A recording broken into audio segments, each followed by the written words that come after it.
Ale přesto to lidé nedělají, i když je to jednoduché a rychlé. Mám tady dva přístroje. Jeden jako druhý, vidíte. Jmenuje se to waflovač. Vy to asi znáte. Já jsem si to koupil za směšných 399 korun plus v Kauflandu. Měli slevu, teda měli akci a je to přímo dvou waflovačů. Vytvoří vám to dvě kytičky takové. A tak jsem si koupil 3, když to měli v akci za cenu jednoho. Proč bych si nekoupil? A tak, když já si hodím wafle, tak za 10 minut mám čerstvý chleb. Vím, co tam je, bez droždí, bez nějakých přidávných látek. Nemusím vůbec bílou mouku používat. Použiju komplet celou zákon, použiju nějaké věci.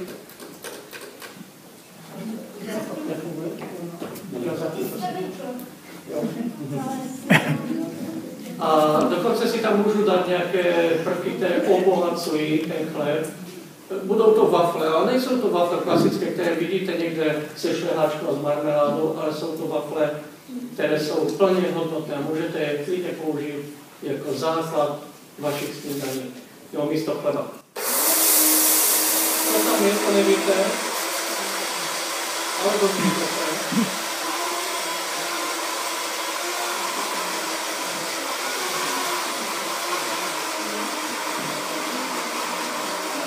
Vidíte, hned máte i pohyb trošku, jo? Že to není jen tak, jo? Ta zdravá výživa je taková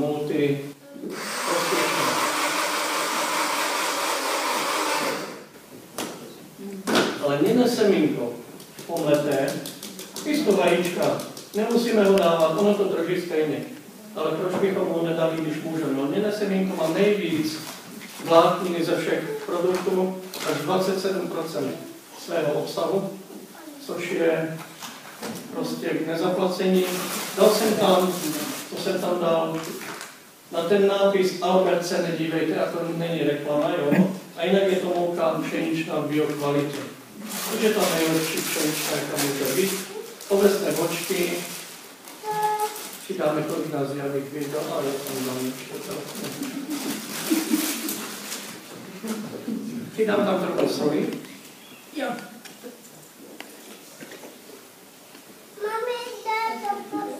Ano, to je trochu, prosím, protože tam půjdeš hodně vody. A teď si dám vodičku. Podívejte, jakou máme, jaké máme zajímavé umývadlo. Přidáme si tam vodu.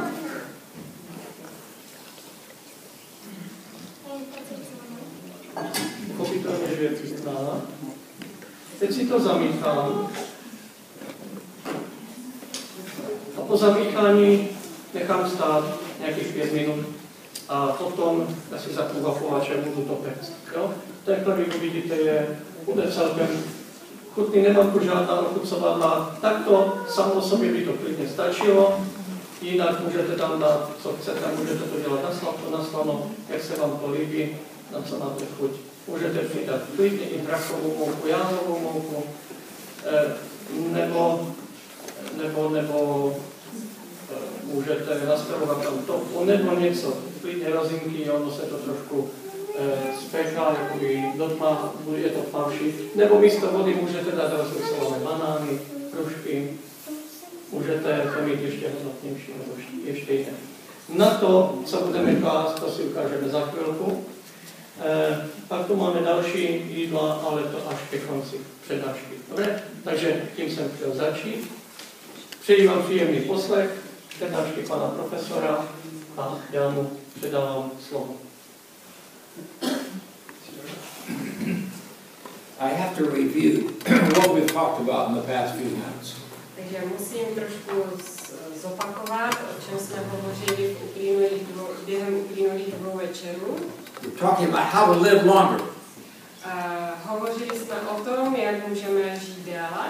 To do that, we have to lower the chronic diseases. Abychom toho dosáhli, je třeba, abychom snížili chronická onemocnění.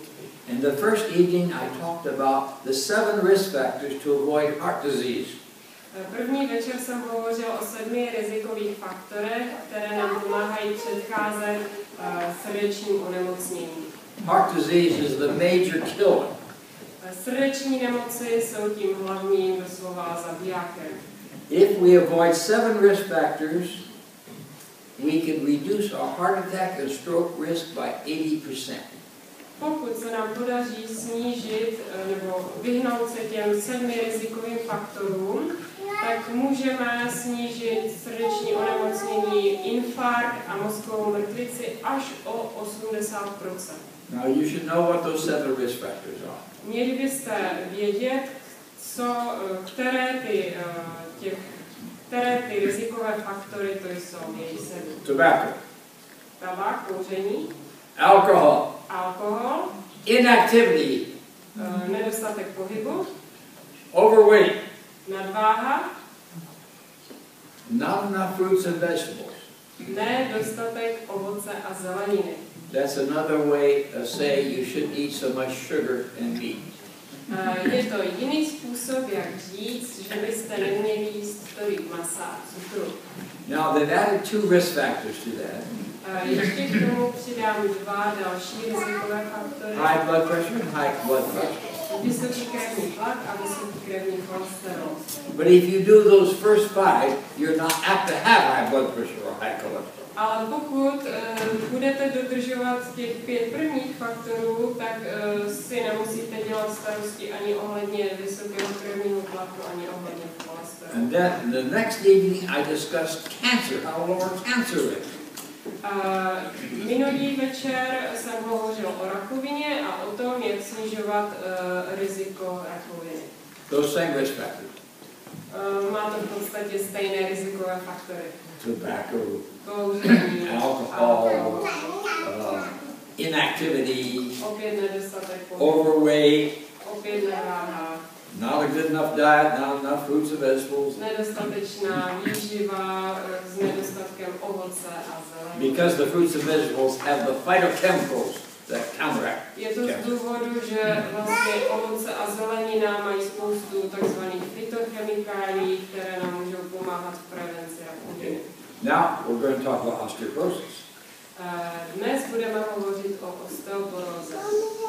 When elderly people have a hip fracture, Pokud mají starší lidé zlomeninu zlomeninu krčku kosti stehní, 20% of them die, 20% z nich umírá, and half of the rest within a year are in a nursing home. takže Half, 50%.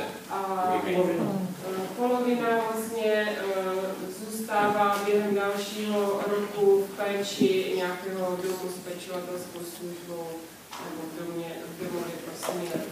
And here you can get an idea of how many people have this kind of a problem. Tady máme nějaké takové body, myšlenky, které ukazují na závažnost tohoto problému. 2 million people, women in the world. Na světě má osteoporózu dneska asi 2 miliony žen. And the older you get, the higher the risk. A čím jste starší, tím vyšší je to riziko. So 10% of 60-year-olds. Takže 10% lidí má přes 60, but 40% of those who are 80 or older. Ale 40% z těch nemocných má už přes 80. Now, the problem is that osteoporosis does not correlate very well with fractures. Je zajímavé, je to vlastně i dost problém, že osteoporóza sama o sobě, ta diagnóza, ne vždycky koreluje s těmi zlomeninami kostí. Now, the lifetime risk of a woman having a hip fracture is 1 in 6. Takže celoživotní riziko zlomeniny krčku kosti stehení je 1 ze 6. The risk of breast cancer is only 1 in 9. Co se týká rizika rakoviny, je to pouze asi 1 žena z 9. So the osteoporosis is causing a lot of people. Takže osteoporóza způsobuje problémy mnoha lidem. And so this is what I told you a minute ago. To je to, co jsem vám řekl právě asi před minutou. chvíli, že vlastně během toho roku po zlomeniny je 20% úmrtí a 50% tam u 50% dochází k omezení dochůdnosti. Now, 75% of the problem is heredity. 75% toho problému je otázka dědičnosti. How good bones did your parents have? Je to o tom, jak dobré kosti měli vaši rodiče. And in the older people, 90% of them who have fractures fall. And that's why they get the fracture. Takže další problém jsou pády, které vlastně způsobují více než 90% zlomenin u starších lidí. Now, what are the major risk factors? Takže tady máme hlavní rizikové faktory těch zlomenin. If you've already had one fracture, you have a better chance of another. Takže když už jste měli nějakou zlomeninu, tak je zde větší pravděpodobnost, že budete mít zlomeninu opět. Or if you have a close relative who's had a fracture, you're at higher risk. Ale je to také, když třeba někdo z vašich nejbližších příbuzných měl nějaké zlomeniny, tak vy máte taky větší riziko. Jedná se o ty nejbližší babičku nebo matku. Women who are so thin, they may have a higher risk. Ženy, které jsou příliš hubené, mají nízkou tělesnou hmotnost, tak mají taky vyšší riziko. The overweight woman, the only advantage she has in not getting so much osteoporosis. Takže jediná výhoda nadváhy je ta, že ženy s nadváhou nemají tolik osteoporózy. That's the only advantage of being To overweight. jediná výhoda. Smoking, if people are smoking, they're higher risk. Taky ti, kteří kouří, mají zvýšené riziko. If they drink alcohol, higher risk. Nebo pokud pijí alkohol. There's a whole list of things that increases the risk. Všechno tady na tom seznamu zvyšuje to riziko. Now, how do they diagnose osteoporosis? Takže teď jak tu osteoporózu lékaři diagnostikují? It's diagnosed by a definition. Je to v podstatě diagnostikováno na základě takové definice, kterou si myslím. The World Health Organization made that definition. Takže tu definici ustanovila Světová zdravotnická organizace. Now, they said, if I am not like a 30-year-old, I'm at higher risk. Takže to říká, že pokud nemám 30 roků, tak mám samozřejmě zvýšené riziko. I don't think that's fair to compare me to a 30-year-old. Není to férové, když mě někdo srovnává s 30. But if you are 2.5 standard deviations statistically, then you have osteoporosis. Takže tady je nějaký takový T-score, které má nějakou hodnotu a pokud to T-score, které vlastně vyjadřuje hustotu kostí, tak je menší než 2,5, tak vlastně znamená to, že je diagnostikována osteoporóza. They call that the T-score. Už jsem říkala, nazývá se to T-score. But if I'm compared to somebody my age, ale pokud se srovnávám s někým, kdo je v mém věku, they call that the Z-score. je to nazýváno Z-score. Now, I asked the doctor, what's my chance of having a hip fracture? Takže ptal jsem se lékaře, jaké je moje riziko, nebo pravděpodobnost, že budu mít zlomeninu kosti. He says I have osteoporosis. Řekl mi, že mám osteoporózu. He wanted me to take medicine. Chtěl mi dávat léky. Well, what's my risk? What's my chance this year of having a hip fracture? Ale jeho otázka byla, jaké je moje riziko té zlomeniny. He says 5%. Říká 5%. Oh, good. 95% chance I will not have one. A tak říká, no to je dobré, ale já mám 95% pravděpodobnosti, že tu zlomeninu nebudu mít. So I didn't take the medicines. Takže jsem ty léky neužívala. Okay. I think it's not fair to compare me to a 30-year-old. Myslím si, že to není férové mě srovnávat s 30.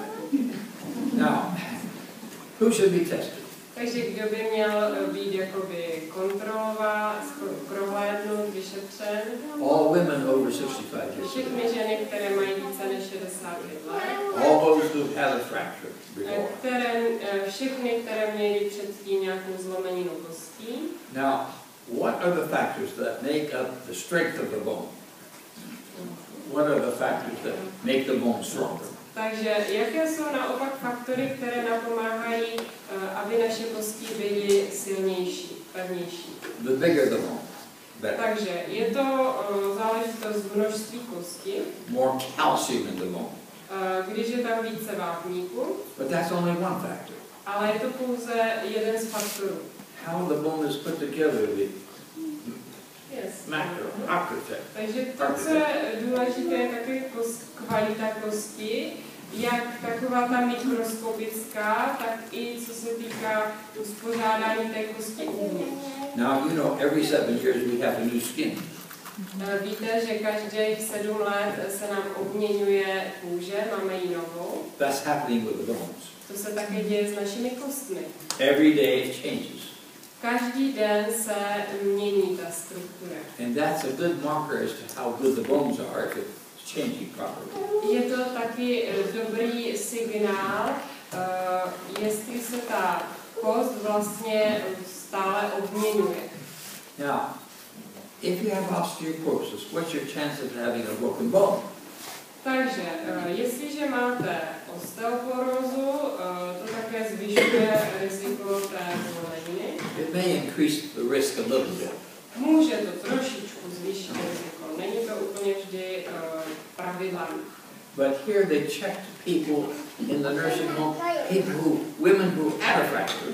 Takže byly zkoumány ženy, které už byly v nějakém pečovatelském domě a které už byly po zlomenině. And they checked their bone density, and 82% of them would not have been diagnosed as osteoporosis. To je zajímavé, vlastně po té zlomenině byly jejich kosti zkontrolovány a u 82% z nich se zjistilo, že nemají v podstatě žádnou osteoporózu. So osteoporosis and fracture do not correlate very well. Takže z toho vyplývá, že diagnóza osteoporózy a zlomenina kosti spolu úplně tak dobře nekoreluje, nesouvisí. We have no good tests to see what our fracture is. Nemáme úplně dobře vyvinuté testy, abychom viděli, jaké jsou ty rizikové faktory, které způsobují tu zlomeninu. We know exercise is the best way to prevent it. Víme, že nejlepším způsobem, jak předcházet zlomeninám a osteoporóze, je pohyb. I was just from Romania and I saw a girl that was very small bones. Byl jsem v Rumunsku a viděl jsem tam velmi drobnou dívku, která měla velmi takové křehké kosti. I said, you're at high risk of osteoporosis. Řekl jsem jí, máš velmi vysoké riziko osteoporózy. The best way to prevent it is exercise. A nejlepší cesta, jak tomu předcházet, je cvičit, pohybovat se. It has to be weight bearing exercise. Musí to být taky vlastně nějaké zátěžové cvičení v důsledku i gravitace. That's one reason why overweight people, if they exercise, is better because they have more weight.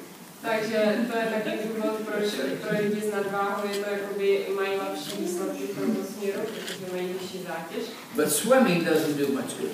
Ale z tohoto pohledu plavání není zrovna nejlepší.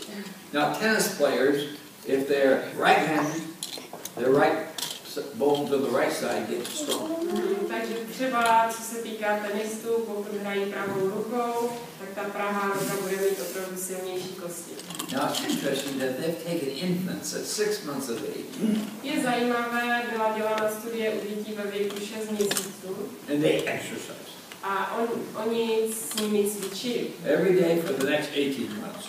Každý den během následujících 18 měsíců. And their bones get better and stronger and bigger than the ones who didn't exercise. Ty kosti se vyvíjely lépe a byly silnější než u těch dětí, které prostě neměly žádné cvičení. Now, the exercise of walking doesn't increase the bone density very much. Co se týká chůze, tak to až tak moc tu kostní hmotu nezvyšuje. Yet they did a study of women. It Doesn't increase the density. They did a study of women, and those who walked 2 to 4 hours a week, compared to those who didn't exercise, had 30% less fractures. Ale je zajímavé přesto, že ženy, které vlastně týdně chodily 2 až 4 hodiny, ve srovnání s těmi, které vůbec nechodily, tak měly o 30% nižší riziko zlomení. Okay. Now let's look at calcium problem. Podívejme se nyní na problém s vápníkem. Because you have lots of calcium in the bones. Protože v našich kostech máme hodně vápníku. 99% of the calcium in our bodies is in the bones. 99% vápníku, který máme ve svém těle, je v našich kostech. We have a little bit in the teeth. Máme nějaké menší množství v zubech. But if your blood calcium gets low, it will take the calcium from the bones to keep it equal. Takže jestliže vápník v naší krvi, jeho hladina poklesne, tak se odčerpává z kostí, aby se ta ztráta jaksi vyrovnala a ta hladina se udržela jakoby na určité úrovni. There are many women in the United States taking calcium pills. Ve Spojených státech je mnoho žen, které užívají tablety s vápníkem. But we think it increased the risk of heart attack. Ale my se domníváme, že vápník zvyšuje riziko srdečního infarktu. Now with men, we know it increases the risk of prostate cancer. A u mužů víme, že to zvyšuje riziko rakoviny prostaty. So nutritionists say, don't get those things, nutrients, from supplements, get it from food. Takže odborníci na výživu doporučují, abyste tyto prvky nezískávali z nějakých potravinových doplňků, ale ze stravy. If you get it from food, it's safer. It's not going to cause these problems. A jestliže to získáte ze stravy, bude to bezpečnější a nebude to způsobovat takové problémy. Now, young girls, 12 to 15 years of age. Takže mladé dívky, které byly ve věkovém rozmezí od 12 do 14 let, they will retain about 25% of the calcium that they take in their mouth. Takže jsou schopné vstřebávat asi 25% vápníků, které získávají ze stravy. But the time they're 19, only 5%. Ale když dosáhnou 19 let, tak už to využití vápníků ze stravy je jenom 5%. So at the age when you're very young, that's the time you need to build your bones. Takže ve věku, kdy jste velmi mladí, to je správný čas, abyste si budovali svoje kosti. Now, what about milk?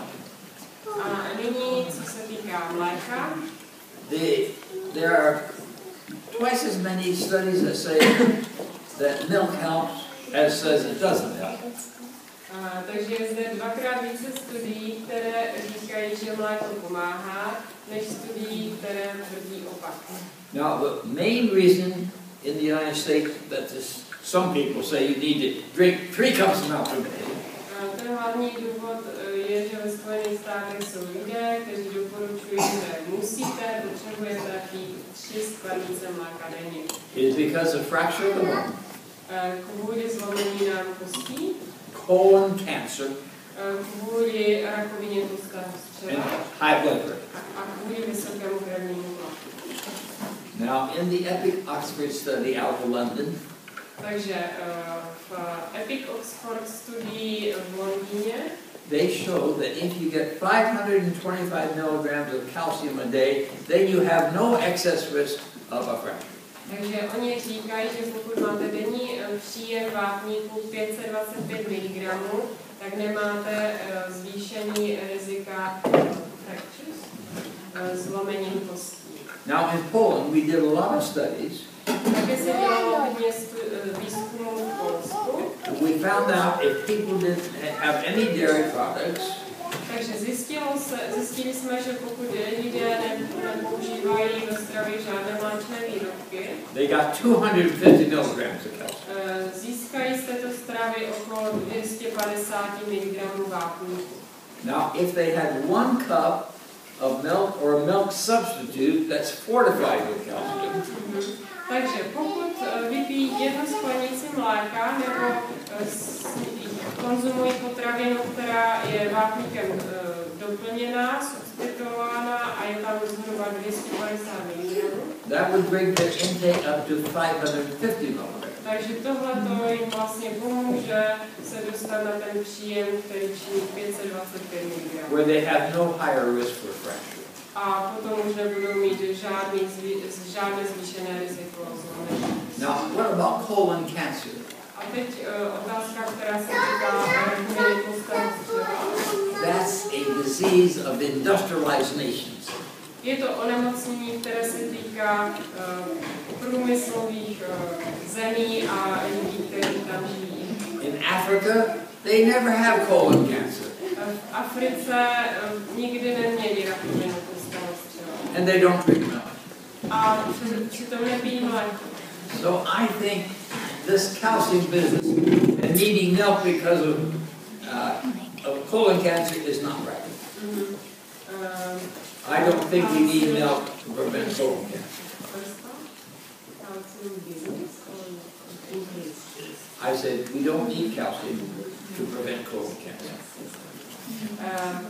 Takže doktor Scharffenberg říká, že nepotřebujeme vápník, abychom předcházeli rakovině tlustého střeva. But in the United States, where everybody drinks lots of milk, ale ve Spojených státech všichni pijí hodně mléka. it's true that it is reducing colon cancer.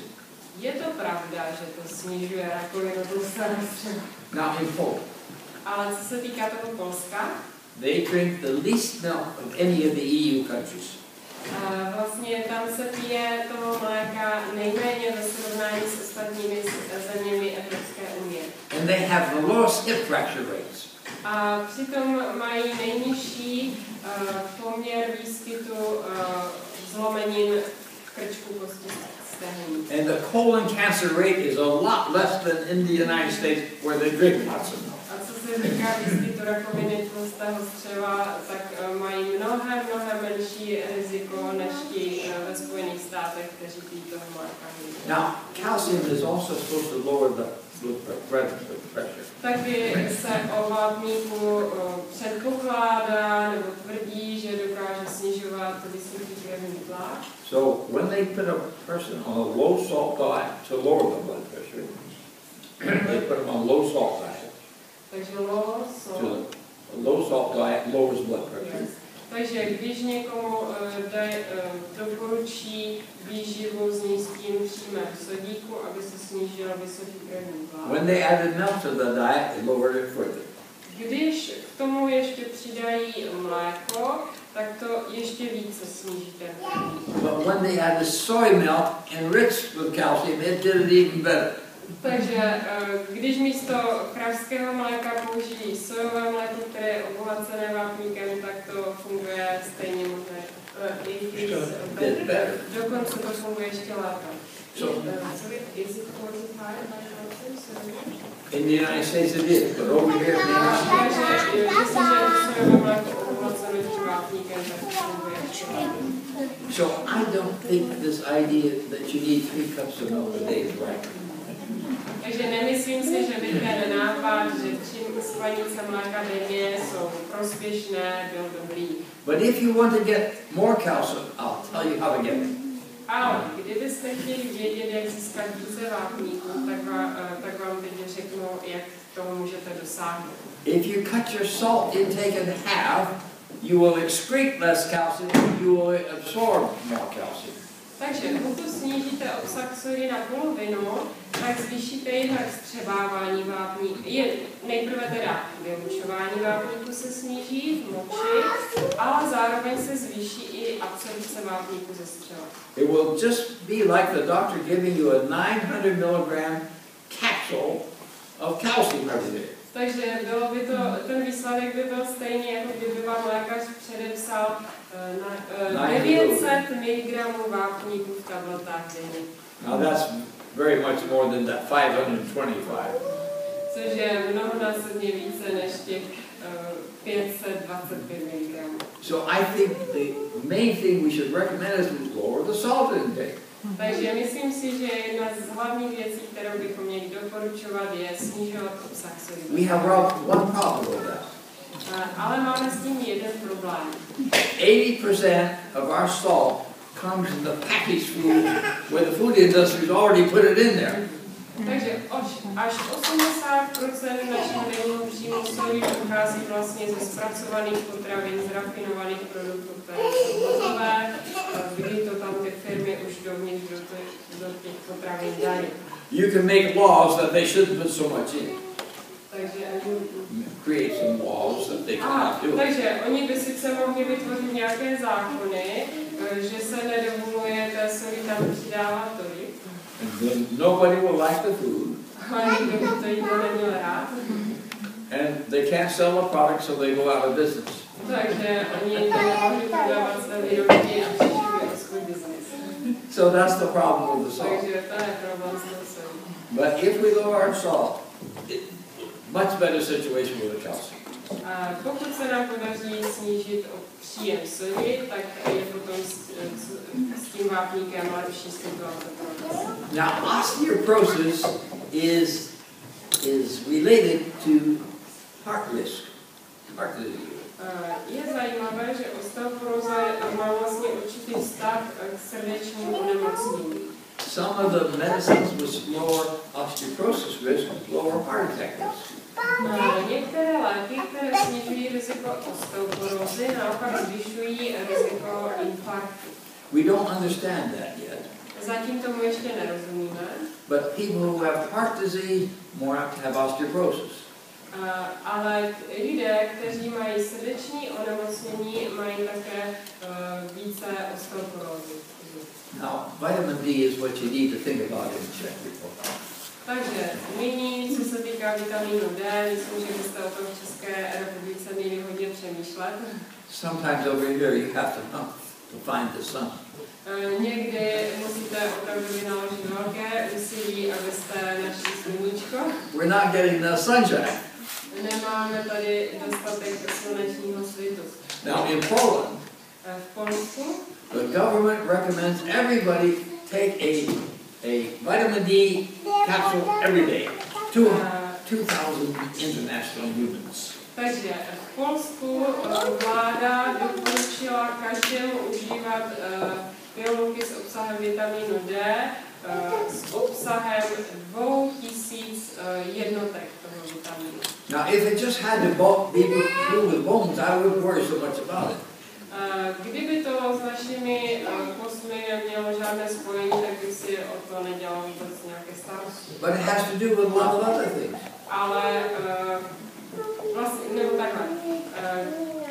Doktor říkal, že kdyby vitamin D měl vliv jenom na naše kosti, tak by se s tím nedělal tolik starostí, ale vitamin D má mnohem více dalších významů pro naše zdraví. People with low levels have 30 to 50% more cancer. Lidé s nízkými hladinami vitamínu D mají 30 až 40 to 50%. Takže o 30 až 50% vyšší riziko rakoviny. It helps to lower blood pressure. Taky to pomáhá snižovat vysoký krevní tlak, snižovat srdečních onemocnění. Not having enough increases the risk of diabetes. A taky vlastně napomáhá tomu, že se tolik nezvyšuje výskyt cukrovky. And then when you get old, když zestárnete, your skin's working at half speed. také vaše kůže bude fungovat na polovinu, jako poloviční rychlostí. So you're not getting the benefit from the sun. Takže z toho sluníčka nebudete mít takový užitek. The sun has to hit the cholesterol in the skin. Takže sluníčko musí vlastně skrze kůži jakoby svítit na molekuly cholesterolu. And then it has to go to the liver. A vlastně tam molekula přemění, produkuje do jater. And at my age, the liver's working at half speed. Ale taky játra v mém věku už pracují na poloviční rychlostí. Then it has to go to the kidneys. Tak taky potom ta molekula putuje do ledvin. At my age, my kidneys working half speed. A moje ledviny v mém věku taky fungují na poloviční rychlost. So older people have a hard time getting enough in their blood. Takže z těchto důvodů starší lidé mají daleko těžší získat dostatek vitamínu D. Now, if you don't have enough vitamin D in your blood, pokud ovšem nemáte dostatek vitamínu D v krvi, you only absorb about 10 to 15% of the calcium you take in. takže potom vlastně vstřebáváte jenom asi 10 až 20% vápníků, které získáte. But if you have enough vitamin D, you will absorb 40%. Ale pokud máte dostatek vitamínu D, tak budete vstřebávat až 40% vápníků. How many of you know what your blood vitamin D level is? Kdo z vás znáte svoje hodnoty hladiny vitamínu D? Does anybody know? Víte někdo? In the United States, we recommend everybody to be tested. Ve Spojených státech každému doporučujeme, aby si to nechal zkontrolovat. But in Poland, they don't recommend that. Ale v Polsku to nedoporučují. Because they know everybody needs it. Protože oni ví, že to všichni potřebují. So vitamin D, I think, is extremely important here in the Czech Republic. Myslím si, že zde v České republice je vitamin D nesmírně důležitý. Now, here's another factor involved, is protein. Další faktor, který je zahrnutý mezi ty faktory osteoporózy, jsou bílkoviny. We used to say if you got too much protein, it would take the calcium from the bones and you'd have trouble. Takže dříve jsme byli zvyklí lidem jakoby tvrdit, že když přijímáme velké množství bílkovin, tak nám to vlastně bere vápník z kostí a ten se potom ztrácí. Now we know that's not true. Ale nyní víme, že toto není pravda. Protein, we think, increases the absorption of calcium. Myslíme si, že bílkoviny napomáhají absorpci vápníku. And the protein helps the bones. It increases the bone density. A bílkoviny napomáhají kostem zvyšovat jejich kostní hustotu. What about hormone replacement for older women? Podívejme se teď na hormonální nebo vlastně doplňování hormonů u žen po menopauze. That decreases their risk of fracture about 30%. Snižuje to riziko zlomenin až o 30%. But because it increases heart attack risk, ale z důvodu, že tady ta hormonální substituční terapie zvyšuje riziko srdečního onemocnění, infarktu. so the doctors say don't take any more than you have to. Takže lékaři říkají, neužívejte to, pokud možno. Now, what other factors are there? Tak, tady máme seznam dalších výživových faktorů. Vitamin K reduces osteoporosis. Osteoporózu snižuje vitamin K. Vitamin A, only from animal products, increases osteoporosis. A co se týká vitamínu E, vitamin E a z živočišných produktů nebo vitamin A from animal? Yeah, it only comes from animal products. You don't have it in vegetables.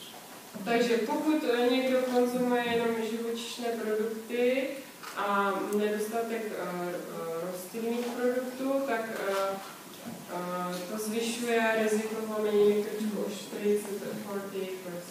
Now, the beta carotene in carrots in the body gets converted to vitamin A. That doesn't increase osteoporosis. Ale naopak, pokud přijímáme beta-karoteny, které jsou v rostlinných potravinách, ty se v těle už přeměňují na ten vitamin A, které tělo potřebuje, ale vlastně ty nezpůsobují zvýšení rizika zlomeniny krčku. Now, boron also may help prevent osteoporosis, but most of us get enough of that. Také bor pomáhá při prevenci osteoporózy, ale it's not proven. We usually get enough. Takže co se toho bodu týká, tak my obvykle máme dostatečný příjem, takže to nemusíme nějak zvlášť tomu věnovat pozornost. No. Tady máme uvedené zdroje, jako tam hrozně hrušky, listová zelenina, luštiny. Now the best treatment is prevention. Takže nejlepší léčba je prevence. And the best thing is exercise. A nejlepší věc je cvičení. We have talked about exercise in our country for many years, and no more people are exercising now than before. Takže už roky hovoříme v naší zemi o tom, jak je cvičení důležité, ale prostě v tom směru nedošlo k žádnému posunu, lidé přesto necvičí. Now those 5 risk factors we said. Takže těch 5 rizikových faktorů, o kterých jsme hovořili, They will lower heart attack rate so well. They will lower the heart attack rate so good. Takže pomůžou snížit riziko srdečního onemocnění tak dobře, That the American Heart Association has a goal. Takže americká kardiologická asociace má cíl, That by the year 2020, že do roku 2020 20% of the people will be living the right lifestyle so as not to get these risk factors. že 20% lidí bude žít takovým správným životním stylem, aby vlastně vůbec neměli některé rizikové faktory. Less than 5% of the population is living this way. Ale v současné době méně než 5% té populace v Americe žije tímto způsobem. Stop smoking. Takže přestaňme s kouřením. Don't use the alcohol. Nepoužívejte alkohol. Okay. Get exercising. Cvičte, hýbejte se. Don't get overweight. Snažte se nezískat nadváhu. Eat more like a vegetarian. Jeste více jako by vegetariáni. Yeah. Those are the basic things for everything we talk about. Takže to jsou ty věci, to je vlastně všechno, o čem tady mluvíme. The theory is very clear, easy to understand. Ta teorie je velmi jasná, je jednoduché tomu porozumět.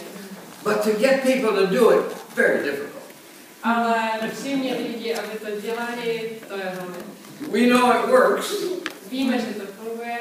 But to get anybody to do anything about it is different. Ale abychom někoho přiměli, aby to dodržoval, to je něco jiného. So, the advance in health this century is going to be in persuading people to live this way.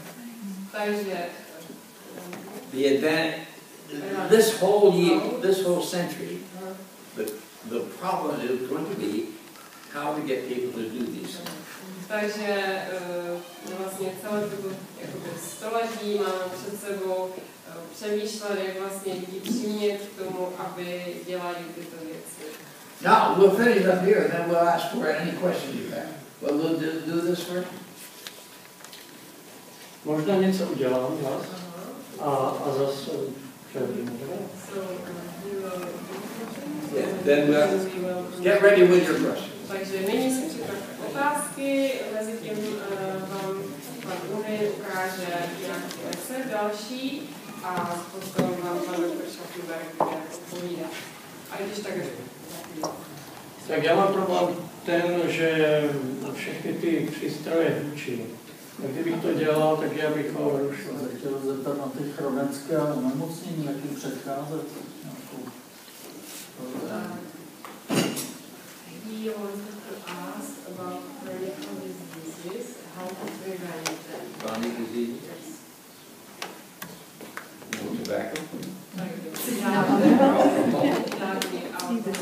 exercise, don't get fat, Nezískejte nějaký tuk nadbytečný, less meat and sugar, méně masa a cukru more vegetable. a zároveň více ovoce a zeleniny. The people who eat the most sugar Lidé, kteří jedí větší množství cukru, have 2.4 times more heart attack than those who eat the least. takže mají 2,4krát vyšší riziko of heart disease, srdeční nemoci, než ti, kteří jedí toho cukru nejméně. The U.S. government last year, for the first time, said the vegetarian diet is a good diet. Takže v minulém roce poprvé vláda Spojených států tak nějak souhlasila s tím, že také vegetariánská strava je dobrá. Now, those scientists who made that statement are not vegetarians. A odborníci, kteří vydali to prohlášení, nejsou vegetariáni. But the evidence is so strong it forced them to say it. Ale ty důkazy jsou tak silné, že to donutilo to prostě říct. The main reason is vegetarians live much longer. Ten nejdůležitější, nebo ten hlavní důvod je, že vegetariáni prostě žijí déle. At my university, na mé univerzitě they did a study dělali výzkum, to see what percent of the men live to be 85 old. Která sledovala, kolik procent mužů žije déle než 85 let. 19.5%. Takže 19,5%. But the vegetarian men, 48.6%. To bylo v normální populaci, u vegetariánů mužů to bylo 48,6%. The women live longer than the men. Ženy žijí déle než muži. 39.3% get to be 85 or older. 39,3%. Takže 39,3 žen normální populace žije déle než 85 let. But for the vegetarian women it's 60.1%. Ale u vegetariánek je to 60,1% žijí déle než 85 let. The vegetarians have less high blood pressure. Vegetariáni mají méně vysokého krevního Only half as many heart attacks. Polovinou infarktu. Only about 1/3 as much diabetes. Pouze jenom třetinou případů cukrovky. Only half as much kidney disease. Také polovinou při výskytu ledvinových onemocnění. Only half as much rheumatism. Polovinou případů reumatismu. So it's good program. To je docela dobrý program, že? So last year was the first time U.S. government said this.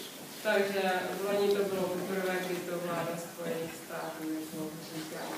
A navíc zlepšuje paměť, jak jste si všimli. Jo? Já bych si ta čísla nezapamatoval. Pan profesor.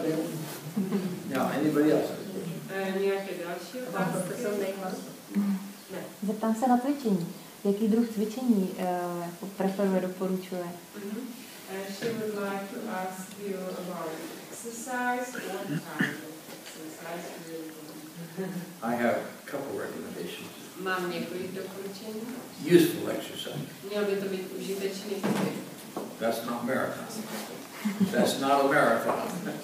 Ne maraton. Useful. Užitečný. We heated our home with wood. I chopped the wood. Takže my topíme doma dřevem, takže já sekám dřevo. I had a big garden. Mám velkou zahradu. One year I planted 3,000 strawberry plants. Jeden rok jsem pěstoval 3000 sazenic. I had 4 deep freezers in my garage. Mám velké mrazáky. People say, what do you do with all those strawberries? Lidé se mě ptají, co děláš se všemi těmito jahodami. They don't understand. Nerozumí to. Everybody likes strawberries. It's the best way to make friends. Všichni mají rádi jahody, je to nejlepší způsob, jak si získat přátelé. So I think useful exercise. Myslím si, že by to mělo být důležitý. The second principle is judicious, careful exercise. Takže další princip je, aby to byl pohyb bezpečný. The people who do the marathon, lidé, kteří běhají maraton, you check the enzymes in their blood, si kontrolují enzymy v krvi. and it shows they have muscle damage. A ty enzymy ukazují, že u nich dochází k poškození svalů. So I don't think that's a good kind of exercise. Nemyslím si, že by to bylo zrovna dobrý způsob, jak se pohybovat. I think half a marathon may be okay, but not a full marathon. Myslím si, že možná poloviční maraton by mohl být ještě OK, ale ne celý maraton. Okay? Any other question? Tak nějaké další otázky? Ano? Lucinka by se chtěla zeptat, Proč pan profesor nevečeří? His daughter would like to ask you why you don't like to eat supper in the evening. There's a lot of reasons. Je tady více důvodů. I like to have my stomach resting when I'm resting. Jsem rád, když můj žaludek odpočívá v té době, když odpočívám i já. And breakfast should be the best meal of the day. Snídaně by měla být tím nejlepším jídlem během dne. And the people who eat a big supper at night, they don't feel like eating breakfast. Ale lidé, kteří jedí nebo konzumují velkou večeři večer, tak se necítí tak, jako to dobré snídaně. It's very convenient for the housewife not to prepare supper. Je to taky velmi příjemné pro tu hospodyni, že nemusí dělat večeři. Very convenient. And I think it's the best for the United States, where 2/3 of the people are overweight. A ve Spojených státech si myslím, že je to nejlepší věc pro lidi, protože máme hodně lidí s nadváhou. Okay, those are some of the reasons. Takže to jsou některé z těch důvodů. Any more questions? Ještě nějaké otázky? Jak vypadá takový běžný pracovní den pana profesora, stávání, spání a podobně? Can you describe for us your day program when you wake up and so what you do during the day? I get up about 4:30 every morning. Takže vstávám kolem 4:30 ráno. I have a good breakfast. Mám velmi dobrou snídaní. Breakfast should be so good, I sometimes have it twice a day. Snídaně by měla být tak dobrá, že si ji dám někdy i dvakrát. Now, what do I eat for breakfast? Tak a teď, co si dám k snídaní? Waffles. Wafle. I make these waffles at least every week. Takové wafle si dělám minimálně 2krát týdně. I put them in deep freeze, the extra, and then I can put them in the toaster. Yes. Takže dávám si je vlastně do mrazáku, když je udělám, a potom je jenom ohřeju v tostovači. The usual waffle is white flour with sugar, honey, or something on top.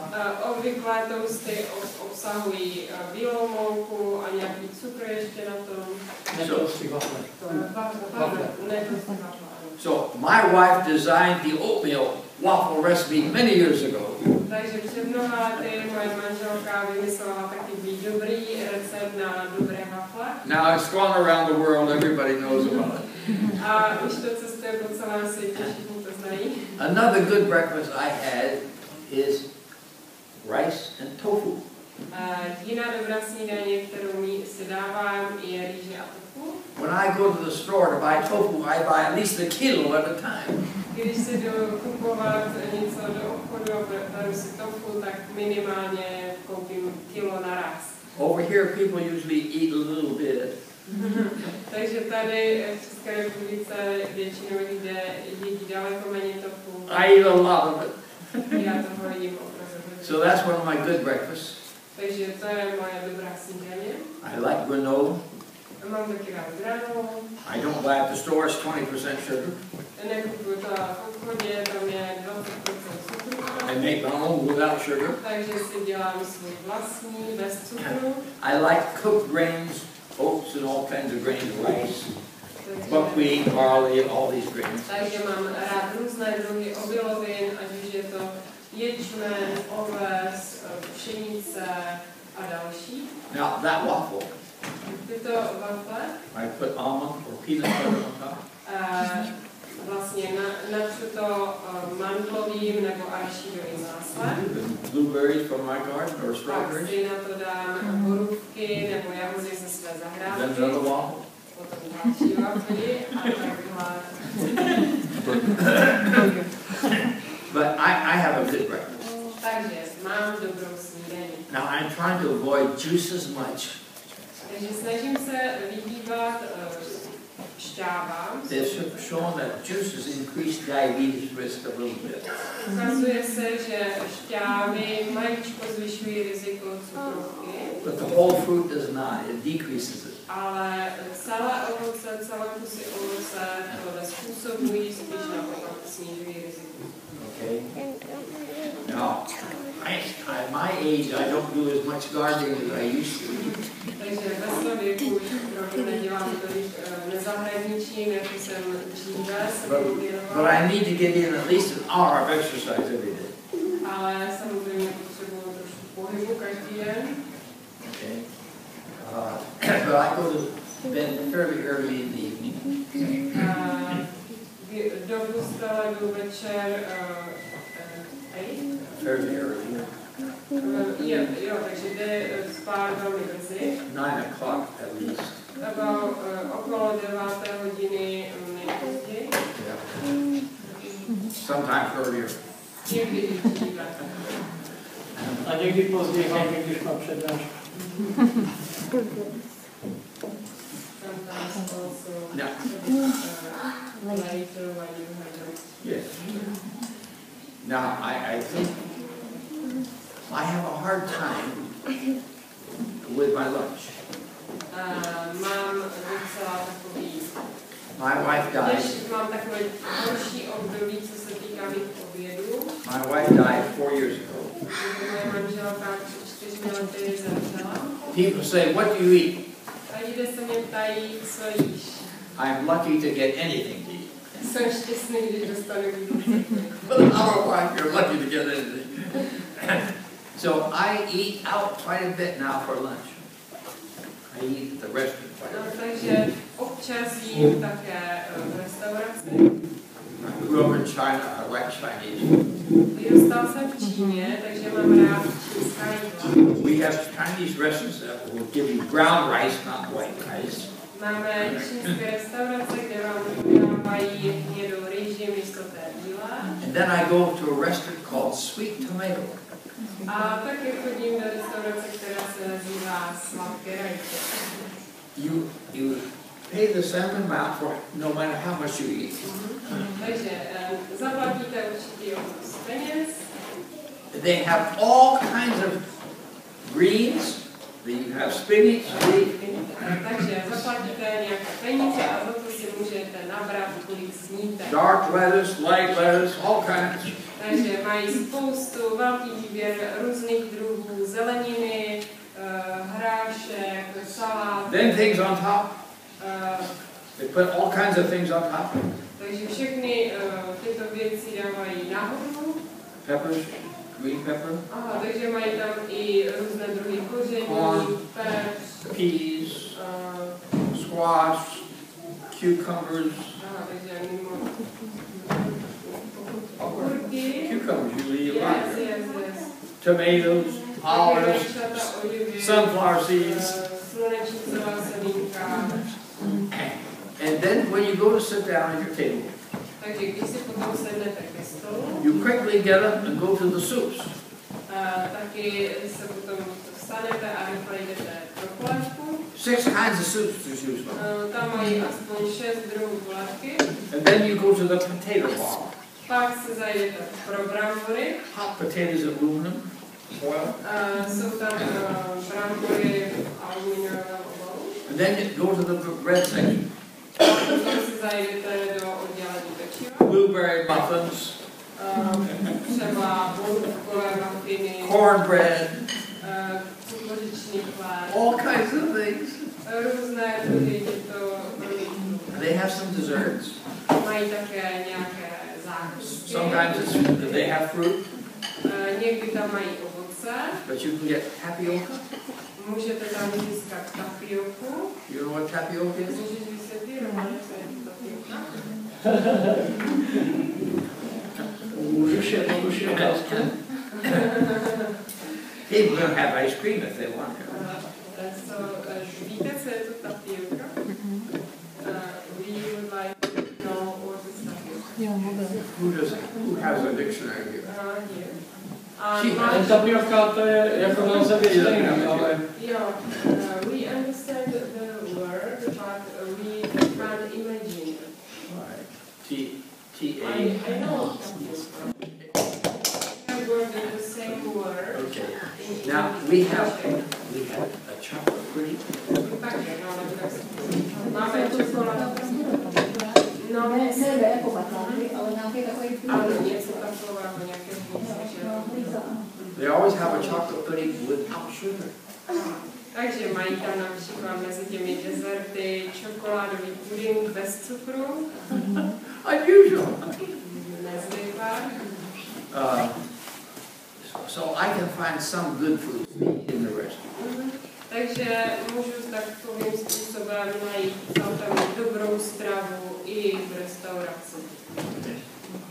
Já bych se chtěl zeptat, jestli pan profesor to všechno, co jmenoval, jestli to tam všechno smíchá na jeden talíř a pak se znají dobře, anebo jí spíš střídně méně kombinací, jak to vidí, co lepší. When you go to the restaurant, do you mix all the kinds together or you choose? No, I don't. I choose. Samozřejmě, vybírá si. How many kinds? They always have macaroni and cheese. They always have that. And when there's Chinese in the community, they always have rice. Takže v čínských restauracích mají rýži. It's a very nice restaurant. They have some meat things. I enjoy it. Mají tam taky i nějaké maso, ale to mě nezajímá, ale mají taky spoustu. Perhaps I can add something to Ronan's question because you asked me about mixed seed. So how many foods per meal do you make? We say 3 or 4 dishes.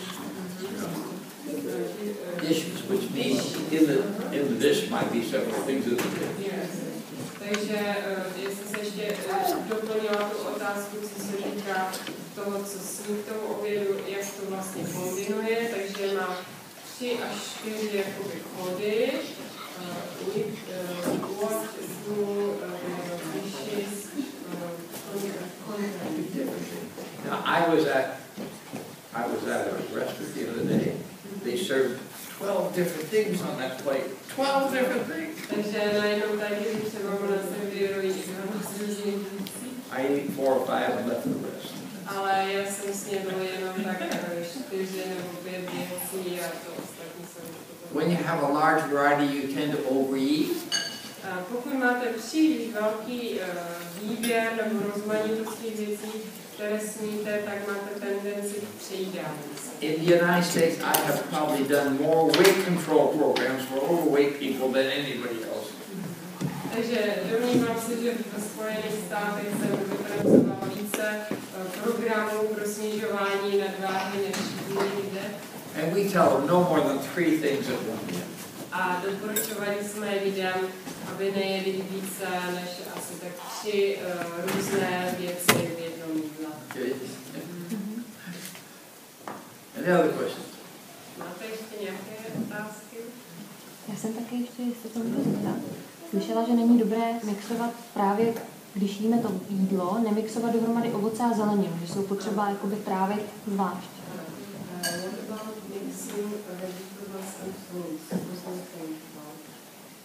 We try to avoid that. Snažíme se tomu předcházet nebo vyhýbat se tomu. A lot of people don't know anything about that. Většina lidí nebo mnoho lidí o tom nic neví. But Adventists are one group that's been talking about that. Ale adventisté jsou skupinou lidí, kteří o této věci hovoří. And there's hygienist group that talks about it. Hygienist. A také hygienikové o tom hovoří. But nobody has any scientific evidence. Ale nikdo nemá žádné vědecké důkazy. I have written a 10-page document on that. Napsal jsem ohledně toho 10stránkový dokument. I'm the only one who's written a document on it. Myslím, že asi další lidé nejsou, kteří o tom napsali. Už jenom pohanku na cibulce. Znáte ji. Asi všichni. Výborné pomazánky z toho. Když vám zbyde jakákoliv luštěnina, kdy jste ji dělali, co doma, jakákoliv obilovina. A to, jako myslete na to, že ty obiloviny je potřeba daleko častěji dělat ve formě pohanky, jáhlu, celozemné těstoviny, naturální rýže, různé takovéto druhy, můžete špaldu, oves a tak dále. A pak vám zbyde Ta obilovina můžete z toho udělat kdykoliv pomazánku. Já jsem tam přidal trochu uzeného tofu, já ho možná malinko nakrájím, a se mi lépe mixuje. Přidal jsem tam lněné semínko, ale jen proto, že mi zbylo. Ale tím nic nepokazíte. Dostanete trošku takovou rybí chuť. To je teda rybí vůni. Protože jsou tam omega-3 mastné kyseliny, vůbec lněné semínko má úžasný tuk, patří mezi nejlepší na planetě. Přidám ještě trošku tuku izolovaného olivového oleje, ale ne moc. Stačí do 5%. Běžné pomazánky mají kolem 20%, některé i víc. Není potřeba to přehánět s izolovanými tuky, jestliže máme přírodní. Jo, Lucko, prosím vodičku. Mám tady v tom čbánku malém. Čbánku mám.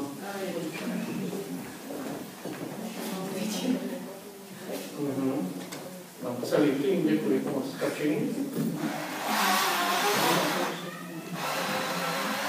Kdybyste tam někdo cítili švestku, tak to je úplná náhle. Nevím, kde by se vzala.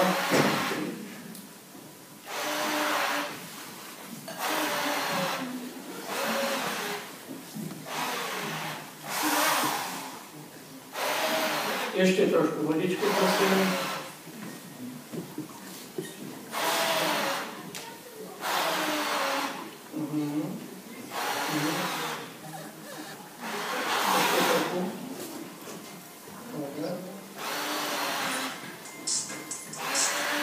Tak když jsem viděl, kolik nás je, tak jsem toho tam přidal víc. A teď se mi trošku špatně mixuje, ale znovu doma si to uděláte, tak aby se vám mixovalo pohodlně. Víte, kolik vás doma je? 2, 3, 4. Tak si uděláte nějaké. Já to potom ještě pochutím, když se odpojím a nebudu mluvit zrovna já. Tak to by stačilo. Výborně. A myslím, že to je zhruba všechno, ale zhruba. Protože máme tu ještě jednu věc.